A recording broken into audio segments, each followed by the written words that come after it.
আসসালামু আলাইকুম রহমতুল্লাহি বারাকাতু।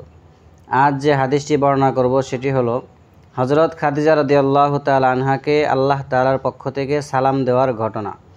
হযরত আবু হুরায়রা রাদিয়াল্লাহু তাআলা আনহু থেকে বর্ণিত, তিনি বলেন, জিবরাইল আমিন একবার নবীজি সাল্লাল্লাহু আলাইহি ওয়াসাল্লামের নিকট উপস্থিত হয়ে বললেন, ইয়া রাসূলুল্লাহ, ওই যে খাদিজা রাদিয়াল্লাহু তাআলা আনহা একটি পাত্র হাতে নিয়ে আপনার নিকটে আসতেছেন। ওই পাত্রে তরকারি অথবা খাদ্য অথবা পানীয় ছিল।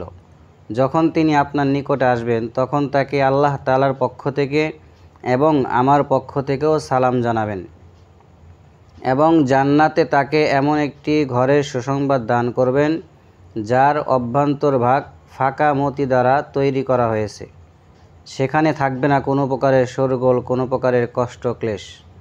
তো হযরত খাদিজা রাদিয়াল্লাহু তাআলা আনহা কী পরিমাণ ভাগ্যবতী মহিলা ছিলেন, যাকে স্বয়ং আল্লাহ তাআলা সালাম জানিয়েছেন। সুবহানাল্লাহ।